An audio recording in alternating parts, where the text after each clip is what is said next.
जंग में। इस मन की बात के लिए आने वाले सुझाव, फोन कॉल की संख्या सामान्य रूप से कई गुना ज्यादा है। कई सारे विषयों को अपने अंदर समेट आपकी यह मन की बातें मेरे तक पहुंची हैं। मैंने कोशिश की है कि इनको ज्यादा से ज्यादा पढ़ पाऊं, सुन पाऊं। आपकी बातों से कई ऐसे पहलू जानने को मिले हैं जिन पर इस आपाधापी में ध्यान ही नहीं जाता है। मेरा मन करता है कि युद्ध के बीच हो रही इस मन की बात में उन्हीं कुछ पहलुओं को आप सभी देशवासियों के साथ बांटूं। साथियों, भारत की कोरोना के खिलाफ लड़ाई सही मायने में पीपल ड्रिवन है। भारत में कोरोना के खिलाफ लड़ाई जनता लड़ रही है, आप लड़ रहे हैं। जनता के साथ मिलकर शासन प्रशासन लड़ रहा है।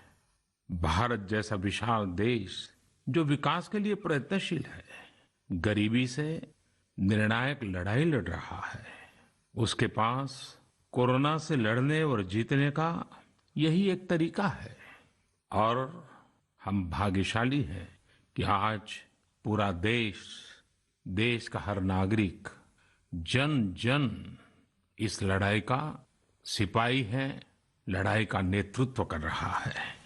आप कहीं भी नजर डालिए, आपको एहसास हो जाएगा कि भारत की लड़ाई पीपल ड्रिवन है। जब पूरा विश्व इस महामारी के संकट से जूझ रहा है, भविष्य में जब इसकी चर्चा होगी, उसकी तौर तरीकों की चर्चा होगी, मुझे विश्वास है कि भारत की ये पीपल ड्रिवन लड़ाई, इसकी जरूर चर्चा होगी। पूरे देश में, गली मोहल्लों में, जगह जगह पर आज लोग एक दूसरे की सहायता के लिए आगे आए हैं। गरीबों के लिए खाने से लेकर राशन की व्यवस्था हो, लॉकडाउन का पालन हो, अस्पतालों की व्यवस्था हो, मेडिकल इक्विपमेंट का देश में ही निर्माण हो, आज पूरा देश एक लक्ष्य, एक दिशा, साथ साथ चल रहा है। ताली, थाली, दिया, मोमबत्ती, इन सारी चीजों ने जो भावनाओं को जन्म दिया, जिस जज्बे से देशवासियों ने कुछ न कुछ करने की ठान ली, हर किसी को इन बातों ने प्रेरित किया है। शहर हो या गांव, ऐसा लग रहा है जैसे देश में एक बहुत बड़ा महायज्ञ चल रहा है, जिसमें हर कोई अपना योगदान देने के लिए आतुर है। हमारे किसान भाई बहनों को ही देखिए, एक तरफ वो इस महामारी के बीच अपने खेतों में दिन रात मेहनत कर रहे हैं और इस बात की भी चिंता कर रहे हैं कि देश में कोई भी भूखा न सोए। हर कोई अपने सामर्थ्य के हिसाब से इस लड़ाई को लड़ रहा है। कोई किराया माफ कर रहा है, तो कोई अपनी पूरी पेंशन या पुरस्कार में मिली राशि को पीएम केयर्स में जमा करा रहा है। कोई खेत की सारी सब्जियां दान दे रहा है, तो कोई हर रोज सैकड़ों गरीबों को मुफ्त भोजन करा रहा है। कोई मास्क बना रहा है। कहीं हमारे मजदूर भाई बहन क्वारंटीन में रहते हुए जिस स्कूल में रह रहे हैं, उसकी रंगाई पुताई कर रहे हैं। साथियों, दूसरों की मदद के लिए आपके भीतर हृदय के किसी कोने में जो ये उमड़ता घुमड़ता भाव है ना, वही कोरोना के खिलाफ भारत की इस लड़ाई को ताकत दे रहा है। वही इस लड़ाई को सच्चे मायने में पीपल ड्रिवन बना रहा है। और हमने देखा है पिछले कुछ साल में हमारे देश में यह मिजाज बना है, निरंतर मजबूत होता रहा है।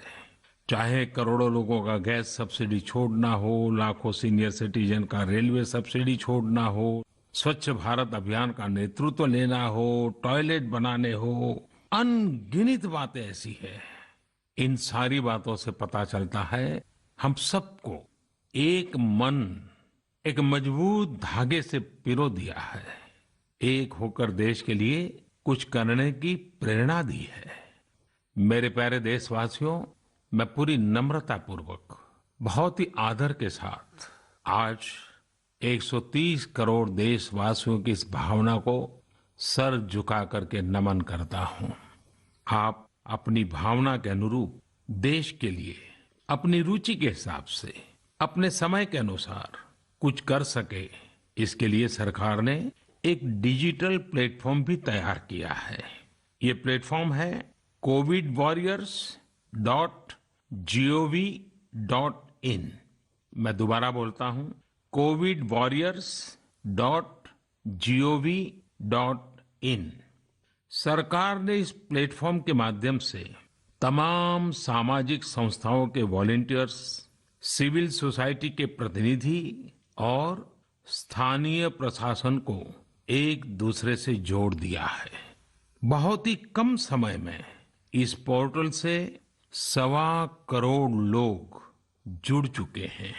इनमें डॉक्टर, नर्सिस से लेकर हमारी आशा, एएनएम बहनें, हमारे एनसीसी, एनएसएस के साथी, अलग अलग फील्ड के तमाम प्रोफेशनल्स, उन्होंने इस प्लेटफॉर्म को अपना प्लेटफॉर्म बना लिया है। ये लोग स्थानीय स्तर पर क्राइसिस मैनेजमेंट प्लान बनाने वालों में और उसकी पूर्ति में भी बहुत मदद कर रहे हैं। आप भी covidwarriors.gov.in से जुड़कर देश की सेवा कर सकते हैं, कोविड वॉरियर बन सकते हैं।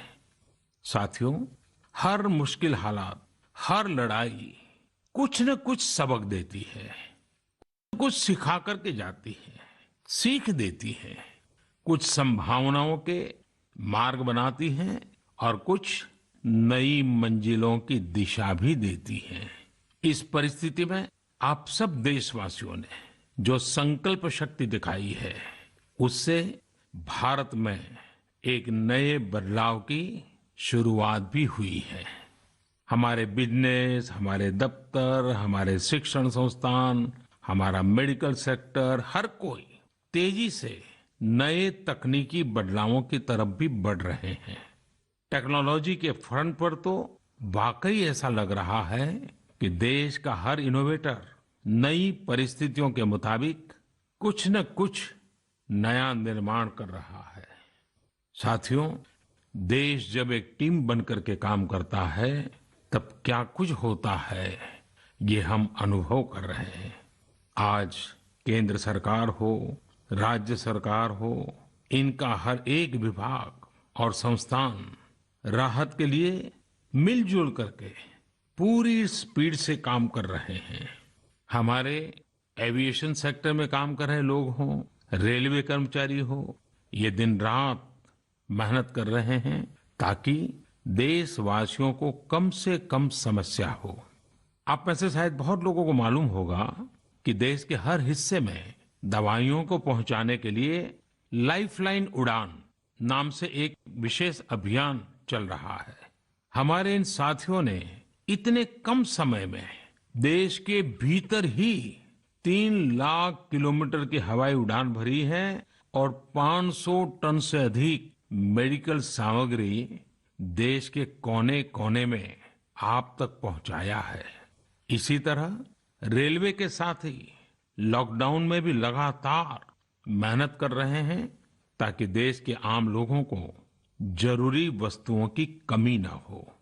इस काम के लिए भारतीय रेलवे करीब करीब 60 से अधिक रेल मार्ग पर 100 से भी ज्यादा पार्सल ट्रेन चला रही है। इसी तरह दवाओं की आपूर्ति में हमारे डाक विभाग के लोग बहुत अहम भूमिका निभा रहे हैं। हमारे ये सभी साथी सच्चे अर्थ में कोरोना के वॉरियर ही हैं। साथियों, प्रधानमंत्री गरीब कल्याण पैकेज के तहत गरीबों के अकाउंट में पैसे सीधे ट्रांसफर किए जा रहे हैं। वृद्धावस्था पेंशन जारी की गई है। गरीबों को 3 महीने के मुफ्त गैस सिलेंडर, राशन जैसी सुविधाएं भी दी जा रही हैं। इन सब कामों में सरकार के अलग अलग विभागों के लोग, बैंकिंग सेक्टर के लोग एक टीम की तरह दिन रात काम कर रहे हैं। और मैं हमारे देश की राज्य सरकारों की भी इस बात के लिए प्रशंसा करूंगा कि वो इस महामारी से निपटने में बहुत सक्रिय भूमिका निभा रही हैं। स्थानीय प्रशासन, राज्य सरकारें जो जिम्मेदारी निभा रही हैं, उसकी कोरोना के खिलाफ लड़ाई में बहुत बड़ी भूमिका है। उनका ये परिश्रम बहुत प्रशंसनीय है। मेरे प्यारे देशवासियों, देश भर से स्वास्थ्य सेवाओं से जुड़े लोगों ने अभी हाल ही में जो अध्यादेश लाया गया है, उस पर अपना संतोष व्यक्त किया है। इस अध्यादेश में कोरोना वॉरियर्स के साथ हिंसा, उत्पीड़न और उन्हें किसी रूप में चोट पहुंचाने वालों के खिलाफ बेहद सख्त सजा का प्रावधान किया गया है। हमारे doctor, nurses, paramedical staff, community health workers और ऐसे सभी लोग जो देश को कोरोना मुक्त बनाने में दिन रात जुटे हुए हैं, उनकी रक्षा करने के लिए ये कदम बहुत जरूरी था। मेरे प्यारे देशवासियों, हम सब अनुभव कर रहे हैं कि महामारी के खिलाफ इस लड़ाई के दौरान हमें अपने जीवन को, समाज को, हमारे आसपास हो रही घटनाओं को एक फ्रेश नजरिए से देखने का अवसर भी मिला है। समाज के नजरिए में भी व्यापक बदलाव आया है। आज अपने जीवन से जुड़े हर व्यक्ति की अहमियत का हमें आभास हो रहा है। हमारे घर में काम करने वाले लोग हों, हमारी जरूरतों को पूरा करने के लिए काम करने वाले हमारे सामान्य कामगार हों, पड़ोस की दुकानों में काम करने वाले लोग हों, इन सब की कितनी बड़ी भूमिका है, हमें ये अनुभव हो रहा है। इसी तरह जरूरी सेवाओं की डिलीवरी करने वाले लोग, मंडियों में काम करने वाले हमारे मजदूर भाई बहन, हमारे आस पड़ोस के ऑटो चालक, रिक्शा चालक, आज हम अनुभव कर रहे हैं कि इन सब के बिना हमारा जीवन कितना मुश्किल हो सकता है। आजकल सोशल मीडिया में हम सब लोग लगातार देख रहे हैं कि लॉकडाउन के दौरान लोग अपने इन साथियों को न सिर्फ याद कर रहे हैं, उनकी जरूरतों का ध्यान रख रहे हैं, बल्कि उनके बारे में बहुत सम्मान से लिख भी रहे हैं। आज देश के हर कोने से ऐसी तस्वीरें आ रही हैं कि लोग सफाई कर्मियों पर पुष्प वर्षा कर रहे हैं। पहले उनके काम को संभवतः आप भी कभी नोटिस नहीं करते थे। डॉक्टर हो, सफाई कर्मी हो, अन्य सेवा करने वाले लोग हो, इतना ही नहीं, हमारी पुलिस व्यवस्था को लेकर भी आम लोगों के सोच में काफी बदलाव हुआ है। पहले पुलिस के विषय में सोचते ही नकारात्मकता के सिवाय हमें कुछ नजर नहीं आता था। हमारे पुलिसकर्मी आज गरीबों, जरूरतमंदों को खाना पहुंचा रहे हैं, दवा पहुंचा रहे हैं। जिस तरह से हर मदद के लिए पुलिस सामने आ रही है, इससे पुलिसिंग का मानवीय और संवेदनशील पक्ष हमारे सामने उभर करके आया है, हमारे मन को झकझोर दिया है, हमारे दिल को छू लिया है। एक ऐसा अवसर है जिसमें आम लोग पुलिस से भावात्मक तरीके से जुड़ रहे हैं। हमारे पुलिस कर्मियों ने इसे जनता की सेवा के एक अवसर के रूप में लिया है और मुझे पूरा विश्वास है इन घटनाओं से आने वाले समय में सच्चे अर्थ में बहुत ही सकारात्मक बदलाव आ सकता है और हम सब ने इस सकारात्मकता को कभी भी नकारात्मकता के रंग से रंगना नहीं है। साथियों, हम अक्सर सुनते हैं प्रकृति, विकृति और संस्कृति। इन शब्दों को एक साथ देखें और इसके पीछे के भाव को देखें तो आपको जीवन को समझने का भी एक नया द्वार खुलता हुआ दिखेगा। अगर मानव प्रकृति की चर्चा करें तो ये मेरा है, मैं इसका उपयोग करता हूं। इसको और इस भावना को बहुत स्वाभाविक माना जाता है, किसी को इसमें कोई ऐतराज नहीं होता। इसे हम प्रकृति कह सकते हैं। लेकिन जो मेरा नहीं है, जिस पर मेरा हक नहीं है, उसे मैं दूसरे से छीन लेता हूं, उसे छीनकर उपयोग में लाता हूं, तो हम इसे विकृति कह सकते हैं। इन दोनों से परे, प्रकृति और विकृति से ऊपर जब कोई संस्कारित मन सोचता है या व्यवहार करता है तो हमें संस्कृति नजर आती है। जब कोई अपने हक की चीज, अपनी मेहनत से कमाई चीज, अपने लिए जरूरी चीज कम हो या अधिक, इसकी परवाह किए बिना किसी व्यक्ति की जरूरत को देखते हुए खुद की चिंता छोड़कर अपने हक के हिस्से को बांट करके किसी दूसरे की जरूरत पूरी करता है, वही तो संस्कृति है। साथियों, जब कसौटी का काल होता है तब इन गुणों का परीक्षण होता है। आपने पिछले दिनों देखा होगा कि भारत ने अपने संस्कारों के अनुरूप, हमारी सोच के अनुरूप, हमारी संस्कृति का निर्वहन करते हुए कुछ फैसले लिए। संकट की इस घड़ी में दुनिया के लिए भी, समृद्ध देशों के लिए भी दवाइयों का संकट बहुत ज्यादा रहा है। एक ऐसा समय है कि अगर भारत दुनिया को दवाइयां न भी दे तो कोई भारत को दोषी नहीं मानता। हर देश समझ रहा है कि भारत के लिए भी उसकी प्राथमिकता अपने नागरिकों का जीवन बचाना है। लेकिन साथियों, भारत ने प्रकृति विकृति की सोच से परे होकर फैसला लिया। भारत ने अपनी संस्कृति के अनुरूप फैसला लिया। हमने भारत की आवश्यकताओं के लिए जो करना था उसका प्रयास तो बढ़ाया ही, लेकिन दुनिया भर से आ रही मानवता की रक्षा की पुकार पर भी पूरा पूरा ध्यान दिया। हमने विश्व के हर जरूरतमंद तक दवाइयों को पहुंचाने का बीड़ा उठाया और मानवता के इस काम को करके दिखाया। आज जब मेरी अनेक देशों के राष्ट्राध्यक्षों से फोन पर बात होती है तो भारत की जनता का आभार जरूर व्यक्त करते हैं। जब वो लोग कहते हैं thank you India, thank you people of India, तो देश के लिए गर्व और बढ़ जाता है।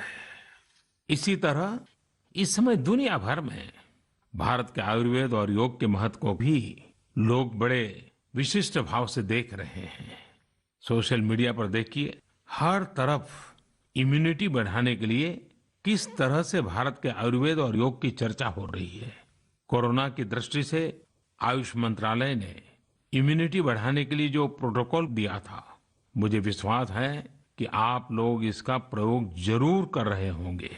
गर्म पानी, काढ़ा और जो अन्य दिशा निर्देश आयुष मंत्रालय ने जारी किए हैं वो आप अपनी दिनचर्या में शामिल करेंगे तो आपको बहुत लाभ होगा। साथियों, वैसे ये दुर्भाग्य रहा है कि कई बार हम अपनी ही शक्तियां और समृद्ध परंपराओं को पहचानने से इनकार कर देते हैं।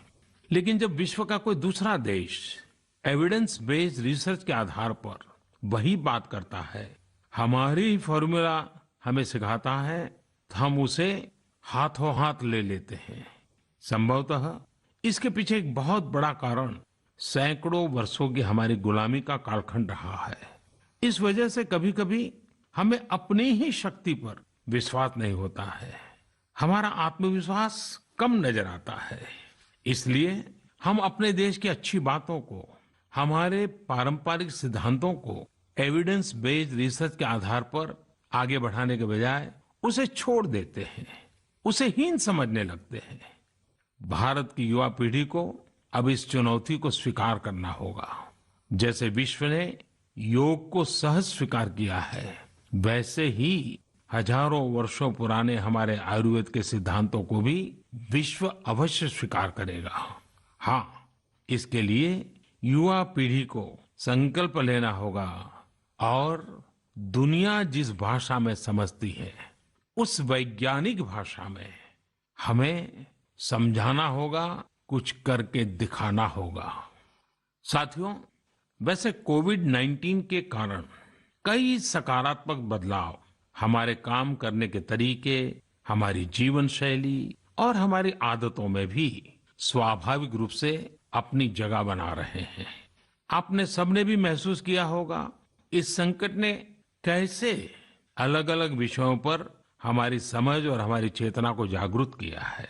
जो असर हमें अपने आसपास देखने को मिल रहे हैं, इनमें सबसे पहला है मास्क पहनना और अपने चेहरे को ढककर रखना।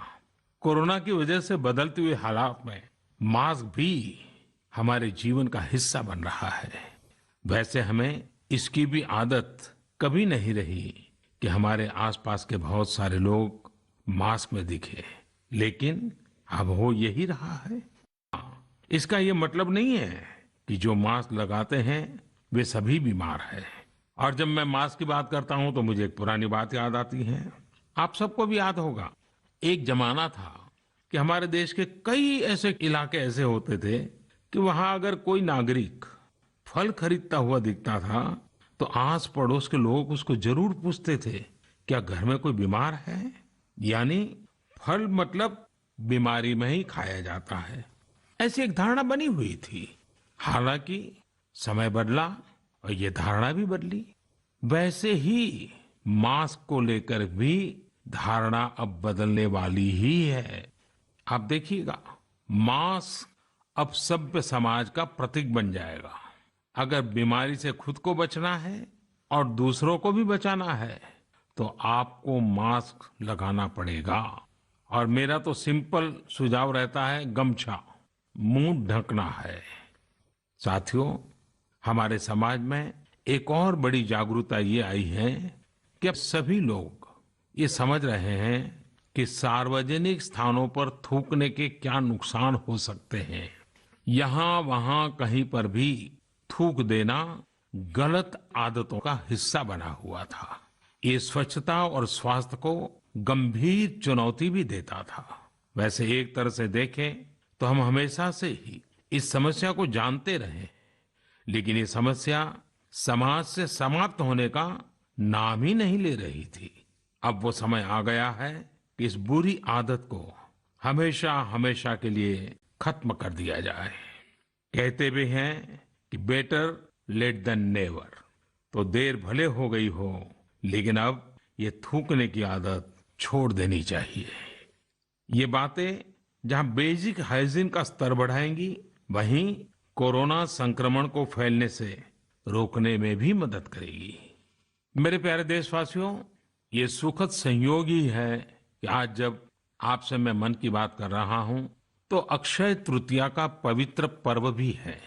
साथियों, क्षय का अर्थ होता है विनाश, लेकिन जो कभी नष्ट नहीं हो, जो कभी समाप्त नहीं हो, वो अक्षय है। अपने घरों में हम सब इस पर्व को हर साल मनाते हैं, लेकिन इस साल हमारे लिए इसका विशेष महत्व है। आज के कठिन समय में यह एक ऐसा दिन है जो हमें याद दिलाता है कि हमारी आत्मा, हमारी भावना अक्षय है। यह दिन हमें याद दिलाता है कि चाहे कितनी भी कठिनाइयां रास्ता रोके, चाहे कितनी भी आपदाएं आए, चाहे कितनी भी बीमारियों का सामना करना पड़े, इनसे लड़ने और जूझने की मानवीय भावनाएं अक्षय है। माना जाता है कि यही वो दिन है जिस दिन भगवान श्री कृष्ण और भगवान सूर्यदेव के आशीर्वाद से पांडवों को अक्षय पात्र मिला था। अक्षय पात्र यानी एक ऐसा बर्तन जिसमें भोजन कभी समाप्त नहीं होता है। हमारे अन्नदाता किसान हर परिस्थिति में देश के लिए, हम सब के लिए इसी भावना से परिश्रम करते हैं। इन्हीं के परिश्रम से आज हम सब के लिए, गरीबों के लिए देश के पास अक्षय अन्न भंडार है। इस अक्षय तृतीया पर हमें अपने पर्यावरण, जंगल, नदियां और पूरे इकोसिस्टम के संरक्षण के बारे में भी सोचना चाहिए, जो हमारे जीवन में महत्वपूर्ण भूमिका निभाते हैं। अगर हम अक्षय रहना चाहते हैं तो हमें पहले यह सुनिश्चित करना होगा कि हमारी धरती अक्षय रहे। क्या आप जानते हैं कि अक्षय तृतीया का यह पर्व दान की शक्ति यानी पावर ऑफ गिविंग का भी एक अवसर होता है। हम हृदय की भावना से जो कुछ भी देते हैं, वास्तव में महत्व उसी का होता है। यह बात महत्वपूर्ण नहीं है कि हम क्या देते हैं और कितना देते हैं। संकट के इस दौर में हमारा छोटा सा प्रयास हमारे आसपास के बहुत से लोगों के लिए बहुत बड़ा संबल बन सकता है। साथियों, जैन परंपरा में भी यह बहुत पवित्र दिन है, क्योंकि पहले तीर्थंकर भगवान ऋषभ देव के जीवन का यह एक महत्वपूर्ण दिन रहा है। ऐसे में जैन समाज इसे एक पर्व के रूप में मनाता है और इसलिए ये समझना आसान है कि क्यों इस दिन को लोग किसी भी शुभ कार्य को प्रारंभ करना पसंद करते हैं। चूंकि आज कुछ नया शुरू करने का दिन है, तो ऐसे में क्या हम सब मिलकर अपने प्रयासों से अपनी धरती को अक्षय और अविनाशी बनाने का संकल्प ले सकते हैं? साथियों, आज भगवान बसवेश्वर जी की भी जयंती है। ये मेरा सौभाग्य रहा है कि मुझे भगवान बसवेश्वर की स्मृतियां और उनके संदेश से बार बार जुड़ने का, सीखने का अवसर मिला है। देश और दुनिया में भगवान बसवेश्वर के सभी अनुयायियों को उनकी जयंती पर बहुत बहुत शुभकामनाएं। साथियों, रमजान का भी पवित्र महीना शुरू हो चुका है। जब पिछली बार रमजान मनाया गया था तो किसी ने सोचा भी नहीं था कि इस बार रमजान में इतनी बड़ी मुसीबतों का भी सामना करना पड़ेगा। लेकिन अब जब पूरे विश्व में ये मुसीबत आ ही गई है, तो हमारे सामने अवसर है इस रमजान को संयम, सद्भावना, संवेदनशीलता और सेवा भाव का प्रतीक बनाएं। इस बार हम पहले से ज्यादा इबादत करें ताकि ईद आने से पहले दुनिया कोरोना से मुक्त हो जाए और हम पहले की तरह उमंग और उत्साह के साथ ईद मनाएं। मुझे विश्वास है कि रमजान के इन दिनों में स्थानीय प्रशासन के दिशा निर्देशों का पालन करते हुए कोरोना के खिलाफ चल रही इस लड़ाई को हम और मजबूत करेंगे। सड़कों पर, बाजारों में, मोहल्लों में फिजिकल डिस्टेंसिंग के नियमों का पालन अभी बहुत आवश्यक है। मैं आज उन सभी कम्युनिटी लीडर्स के प्रति भी आभार प्रकट करता हूं जो 2 गज दूरी और घर से बाहर नहीं निकलने को लेकर लोगों को जागरूक कर रहे हैं। वाकई कोरोना ने इस बार भारत समेत दुनिया भर में त्योहारों को मनाने का स्वरूप ही बदल दिया है, रंग रूप बदल दिए हैं। अभी पिछले दिनों ही हमारे यहाँ भी बिहू, बैसाखी, पुथंडू, विशु, ओडिया न्यू ईयर ऐसे अनेक त्योहार आए। हमने देखा कि लोगों ने कैसे इन त्योहारों को घर में रहकर और बड़ी सादगी के साथ और समाज के प्रति शुभ चिंतन के साथ त्योहारों को मनाया। आमतौर पर वे इन त्योहारों को अपने दोस्तों और परिवारों के साथ पूरे उत्साह और उमंग के साथ मनाते थे, घर के बाहर निकलकर अपनी खुशी साझा करते थे। लेकिन इस बार हर किसी ने संयम बरता, लॉकडाउन के नियमों का पालन किया। हमने देखा है कि इस बार हमारे ईसाई दोस्तों ने ईस्टर भी घर पर ही मनाया है। अपने समाज, अपने देश के प्रति ये जिम्मेदारी निभाना आज की बहुत बड़ी जरूरत है। तभी हम कोरोना के फैलाव को रोक पाने में सफल होंगे, कोरोना जैसी वैश्विक महामारी को परास्त कर पाएंगे। मेरे प्यारे देशवासियों, इस वैश्विक महामारी के संकट के बीच आपके परिवार के एक सदस्य के नाते, और आप सब भी मेरे ही परिवारजन हैं, तब कुछ संकेत करना, कुछ सुझाव देना, ये मेरा दायित्व भी बनता है। मेरे देशवासियों से मैं आपसे आग्रह करूंगा, हम कतई अति आत्मविश्वास में न फंस जाएं। ऐसा विचार न पाल लें कि हमारे शहर में, हमारे गांव में, हमारी गली में, हमारे दफ्तर में अभी तक कोरोना पहुंचा नहीं है, इसलिए अब पहुंचने वाला नहीं है। देखिए, ऐसी गलती कभी मत पालना। दुनिया का अनुभव हमें बहुत कुछ कह रहा है और हमारे यहाँ तो बार बार कहा जाता है, सावधानी हटी तो दुर्घटना घटी। याद रखिए, हमारे पूर्वजों ने हमें इन सारे विषयों में बहुत अच्छा मार्गदर्शन किया है। हमारे पूर्वजों ने कहा है, अग्नि ही शेषम ऋण शेषम व्याधि शेषम तथैव च पुनः पुनः प्रवर्धेत मात शेषम न कार्येत। अर्थात हल्के में लेकर छोड़ दी गई आग, कर्ज और बीमारी मौका पाते ही दोबारा बढ़कर खतरनाक हो जाती है। इसलिए इनका पूरी तरह उपचार बहुत आवश्यक होता है। इसलिए अति उत्साह में स्थानीय स्तर पर कहीं पर भी कोई लापरवाही नहीं होनी चाहिए। इसका हमेशा हमेशा हमने ध्यान रखना ही होगा। और मैं फिर एक बार कहूंगा, 2 गज दूरी बनाए रखिए, खुद को स्वस्थ रखिए। 2 गज दूरी बहुत है जरूरी। आप सबके उत्तम स्वास्थ्य की कामना करते हुए मैं मेरी बात को समाप्त करता हूं। अगली मन की बात के समय जब मिले, तब इस वैश्विक महामारी से कुछ मुक्ति की खबरें दुनिया भर से आए, मानवजात इन मुसीबतों से बाहर आए, इसी प्रार्थना के साथ आप सबका बहुत बहुत धन्यवाद।